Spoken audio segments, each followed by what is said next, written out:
여러분, 혹시 최근에 환율 때문에 깜짝 놀라신 적 없으세요? 와, 또 올랐어? 내가 알던 환율이 아닌데? 이런 생각 많이 하셨을 겁니다. 뉴스나 기사를 보면 환율이 심상치 않다는 얘기가 끊이지 않죠. 대체 왜 이렇게 환율이 오르는 걸까요? 오늘 저와 함께 이 복잡하고 어려운 환율 이야기를 쉽고 재미있게 파헤쳐 볼 겁니다. 그냥 대충 넘어가기엔 우리 지갑과 너무나 밀접한 관련이 있거든요. 대체 이놈의 환율, 왜 자꾸 오르는지, 그리고 앞으로는 어떻게 될지 궁금하시죠? 오늘 영상 끝까지 보시면 이 모든 궁금증이 시원하게 해결될 겁니다. 자, 그럼 지금부터 환율 상승의 미스터리를 풀어볼까요? 먼저 환율 상승의 가장 큰 주범 중 하나는 바로 달러 강세입니다. 미국 재무장관이 대놓고 강달러 정책 지지합니다. 라고 말할 정도니 미국이 달러의 몸값을 얼마나 중요하게 생각하는지 아시겠죠? 달러는 전 세계의 기축 통화잖아요. 전 세계 경제가 불안정할 때마다 사람들은 가장 안전하다고 생각하는 자산, 즉 달러를 찾게 됩니다. 마치 위기 상황에서 엄마를 찾는 아이처럼 말이죠. 그러니까 전 세계적으로 무슨 일이 터졌다 하면 달러의 가치는 더욱 솟구치는 경향이 있습니다. 최근에도 미국의 경제 상황이 상대적으로 좋고 금리도 높게 유지되면서 투자자들이 달러를 더욱 선호하게 된 거죠. 다른 나라들의 통화와 비교했을 때 달러가 너무 매력적인 겁니다. 그러니 한국 돈인 원화나 다른 나라 돈들은 상대적으로 약해질 수밖에 없겠죠. 이 달러 강세는 마치 다른 통화들의 길을 죽이는 강력한 빌런 같은 역할을 하고 있습니다. 우리의 원화가 힘을 못 쓰는 이유 중 상당 부분이 바로 이 달러의 막강한 힘 때문이라는 거죠. 이해가 되시나요? 달러 강세는 단순히 미국 경제가 좋아서 발생하는 현상만을 의미하지 않습니다. 전 세계적으로 경기 침체 우려가 커지거나 지정학적 리스크가 불거질 때마다 안전자산 선호 심리가 강해지면서 달러 수요가 급증하는 것이죠. 이러한 현상은 특히 신흥국 통화에 더 큰 압박을 가하게 됩니다. 한국처럼 대외 의존도가 높은 나라는 더욱 민감하게 반응할 수밖에 없고요. 따라서 달러 강세는 일시적인 현상이 아니라 세계 경제의 구조적인 문제와 깊이 연관되어 있다는 점을 이해하는 것이 중요합니다. 두 번째 범인은 바로 옆나라 일본입니다. 일본 엔화의 약세가 우리 환율에도 영향을 미친다는 사실 알고 계셨나요? 일본 총리가 직접 나서서 엔화 약세를 용인하는 발언을 하기도 했습니다. 심지어 일본의 정치 상황까지 엔화 약세를 부추기고 있습니다. 얼마 전 일본 조기 총선에서 자민당이 압승할 것으로 예상되면서 아베노믹스로 대표되는 엔화 약세 정책이 앞으로도 계속될 것이라는 기대감이 커졌습니다. 덕분에 엔화 가치는 더더욱 하락했죠. 그런데 왜 엔화 약세가 우리 환율에 영향을 미치냐고요? 우리나라는 일본과 경제적으로 매우 밀접하게 연결되어 있습니다. 엔화 가치가 계속 떨어지면 일본과 경쟁 관계에 있는 우리나라 기업들의 수출 경쟁력이 약화될 수 있습니다. 쉽게 말해, 일본 제품이 더 싸지니까요. 이렇게 되면 우리 경제가 전반적으로 불안해지고 이는 곧 원화 가치 하락으로 이어질 수 있습니다. 옆집이 망해가면 우리 집도 마냥 좋을 순 없는 놀이와 비슷한 맥락이라고 보시면 됩니다. 이처럼 엔화의 흐름도 우리 환율에 은근히 큰 영향을 미치고 있다는 사실 기억해 주세요. 특히 한일 양국은 주요 수출 시장에서 경합하는 경우가 많기 때문에 엔화 약세는 우리 기업들의 가격 경쟁력을 떨어뜨려 수출 수익 악화로 이어질 수 있습니다. 이는 국내 경제 성장 둔화와 기업 실적 악화로 연결될 수 있으며 궁극적으로는 외국인 투자자들의 한국 시장 이탈을 유발하여 원화 약세를 더욱 심화시킬 수 있는 요인이 됩니다. 단순히 일본의 통화 가치가 낮아지는 문제를 넘어 우리 경제 전체에 파급 효과를 미칠 수 있다는 점을 간과해서는 안 됩니다. 세 번째는 우리를 늘 불안하게 만드는 지정학적 불확실성입니다. 전 세계 곳곳에서 터지는 사건 사고들, 이게 다 환율에 영향을 미칩니다. 예를 들어 트럼프 전 대통령이 군사작전을 언급하거나 국방 예산을 늘리겠다고 하고 심지어 그린란드 합병을 추진하겠다고 하는 등 예측 불가능한 행동들을 보였을 때 전 세계는 불안감에 휩싸입니다. 불안하면 사람들은 안전한 곳을 찾게 되고 그게 바로 달러입니다. 즉, 지정학적 불확실성이 커지면 안전 자산인 달러를 선호하게 되고 상대적으로 위험하다고 판단되는 원화의 수요는 줄어들게 됩니다. 그러니 원화 가치가 떨어지고 환율이 오르는 거죠. 게다가 러시아와 우크라이나 전쟁 같은 실제 전쟁 상황은 전 세계 경제에 엄청난 충격을 주면서 외교적 불확실성을 극대화합니다. 이런 상황에서는 투자자들이 더더욱 안전한 달러로 도피하려는 경향이 강해집니다. 마치 지진이 나면 가장 튼튼한 건물로 달려가는 것과 같은 이치입니다. 그러니 전 세계 뉴스를 그냥 흘려들을 일이 아니라는 겁니다. 우리 지갑과 직결된 문제니까요. 이러한 지정학적 리스크는 단순히 한 지역의 문제로 끝나지 않고 글로벌 공급망을 교란하거나 에너지 가격을 폭등시키는 등 전 세계 경제 전반에 예측 불가능한 영향을 미치게 됩니다. 투자자들은 이러한 불확실성이 커질수록 더욱 보수적인 투자를 지향하게 되며 이는 자연스럽게 달러와 같은 안전 자산으로의 자금 흐름을 가속화하여 원화 약세를 더욱 부채질하는 결과를 초래합니다. 평화롭고 안정적인 국제 정세가 곧 우리 경제의 안정과도 직결된다는 점을 상기시켜주는 대목입니다. 네 번째는 또 등장한 트럼프 전 대통령의 관세 인상 위협입니다. 트럼프 전 대통령은 과거에도 미국 우선주의를 내세우며 여러 나라에 관세 폭탄을 던지곤 했습니다. 한국에게도 상호 관세 인상을 위협하면서 국제 무역에 대한 불확실성을 키웠습니다. 이런 상황이 되면 기업들은 앞으로 어떻게 될지 몰라 투자를 망설이게 되고 전반적인 경제 활동이 위축될 수 있습니다. 무역 분쟁이 심화되면 글로벌 공급망이 흔들리고 이는 곧 세계 경제 전체에 악영향을 미칩니다. 이렇게 경제 불확실성이 커지면 투자자들은 위험을 회피하려는 심리가 강해지겠죠. 자연스럽게 안전 자산을 선호하게 되고 이는 다시 원화 약세, 즉 환율 상승으로 이어지게 됩니다. 트럼프 전 대통령의 한마디 한마디가 우리 환율에까지 영향을 미친다고 생각하면 정말 놀랍지 않나요? 그의 말 한마디가 한국 경제에 큰 파장을 불러일으킬 수 있다는 겁니다. 정말 글로벌 시대에는 모든 것이 연결되어 있는 것 같아요. 특히 한국과 같이 수출 의존도가 높은 경제 구조를 가진 국가에게는 이러한 무역 장벽, 위협이 더욱 치명적일 수 있습니다. 관세가 부과되면 우리 기업들이 생산한 제품의 가격 경쟁력이 떨어져 수출량이 줄어들고 이는 곧 기업들의 수익성 악화와 고용 위축으로 이어질 수 있습니다. 이러한 부정적인 경제 전망은 외국인 투자자들의 자금 이탈을 가속화하며 이는 다시 원화 가치 하락과 환율 상승으로 연결되는 악순환을 형성하게 됩니다. 국제 무역 환경의 변화는 단순한 경제적 이슈를 넘어 국가 경제 전체의 활력을 좌우하는 중요한 요소로 작용합니다. 다섯 번째는 금리 이야기입니다. 특히 미국과 한국 간의 금리 격차는 환율 상승의 매우 중요한 원인 중 하나입니다. 여러분, 돈을 빌려줄 때 이자를 더 많이 주는 곳에 빌려주고 싶지 않으세요? 당연히 그렇죠. 만약 미국 금리가 한국 금리보다 높으면 투자자들은 한국에 투자하기보다는 미국에 투자해서 더 높은 이자를 받으려고 할 겁니다. 그렇게 되면 한국에 있던 외국 자본이 미국으로 빠져나가게 되겠죠. 외국 자본이 빠져나가려면 원화를 달러로 바꿔야 하는데 이 과정에서 달러 수요는 늘어나고 원화 수요는 줄어듭니다.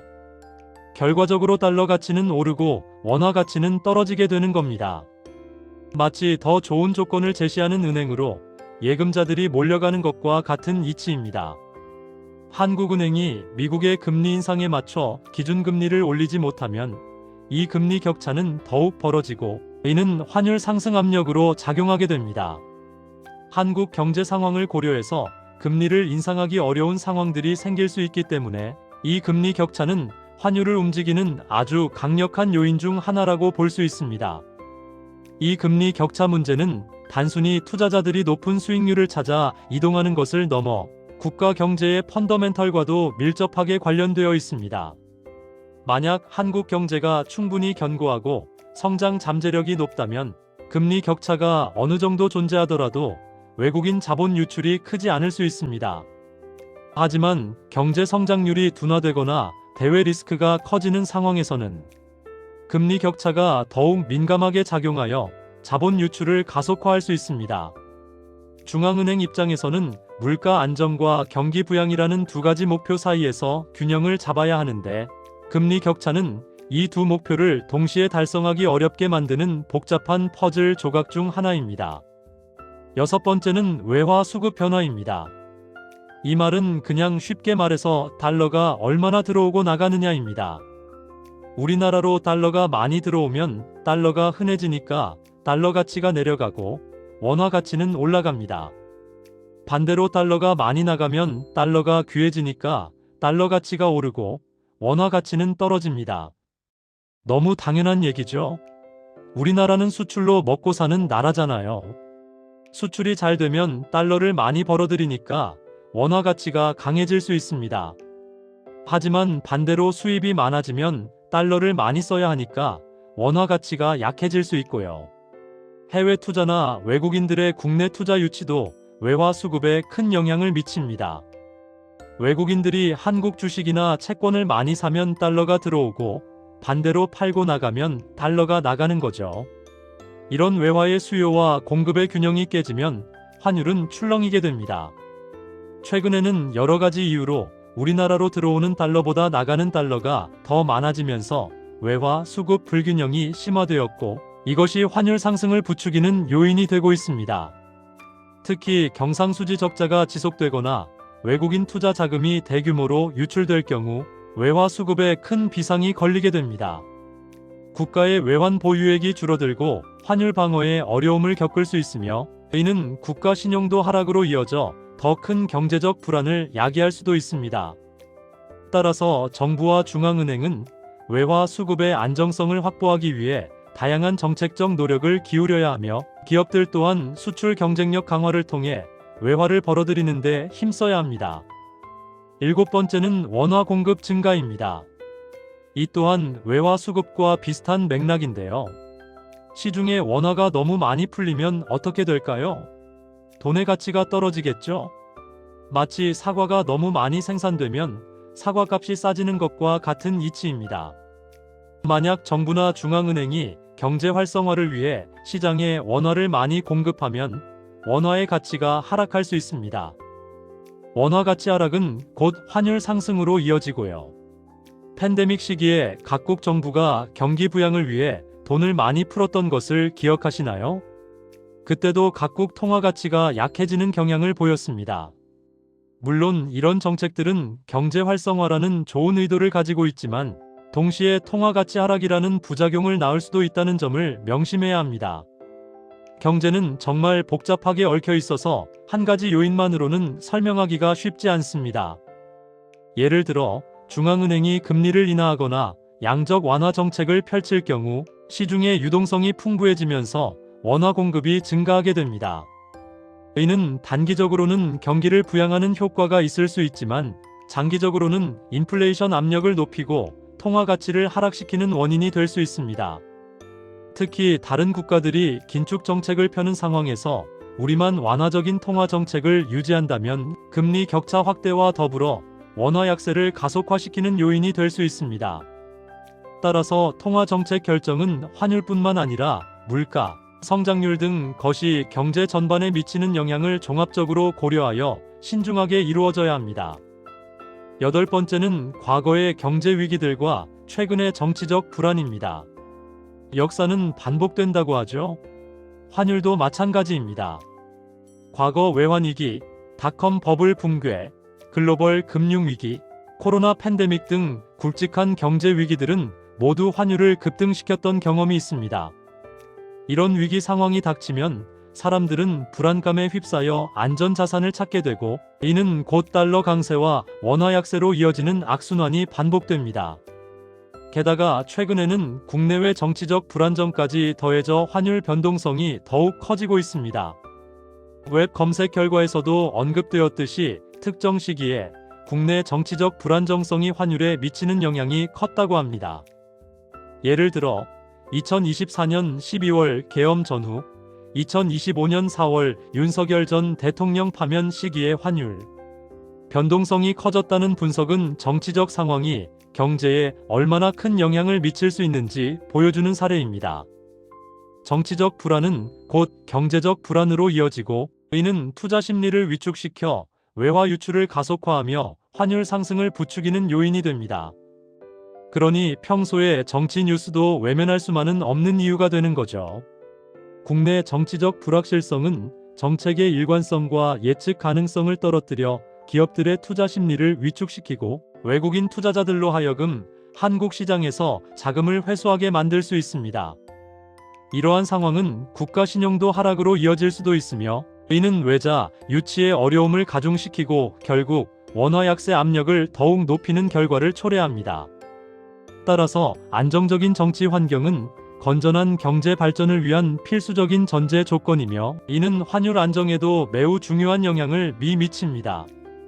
정치와 경제는 때려야 뗄 수 없는 관계임을 다시 한번 확인할 수 있습니다. 마지막으로 9번째는 케빈 워시 전 연준 이사의 차기 연준 의장 지명 소식 같은 특정 인물의 등장이 시장에 미치는 영향입니다. 케빈 워시 전 미국 연방준비제도 이사가 차기 연준 의장으로 지명될 가능성이 제기되었을 때 시장은 일시적으로 크게 출렁였습니다.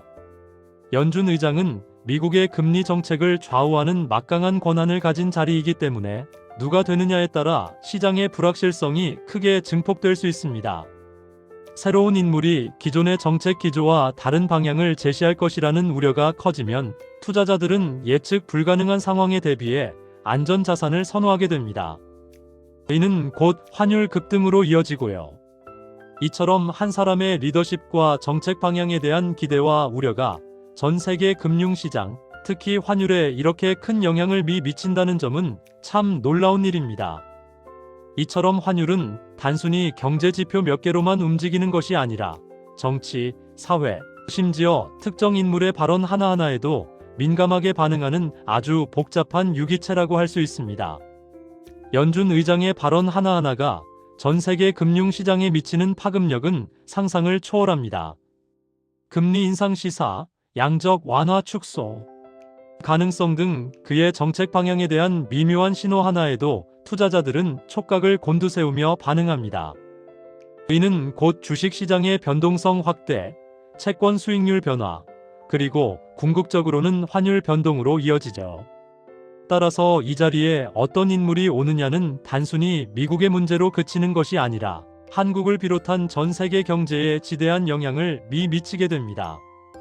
경제를 이해하기 위해서는 이러한 글로벌 리더들의 동향에도 꾸준히 관심을 가져야 하는 이유입니다. 자, 지금까지 환율이 오르는 9가지 주요 원인을 알아봤습니다. 어떠셨나요? 생각보다 복잡하고 다양한 요인들이 얽혀 있다는 것을 알 수 있었을 겁니다.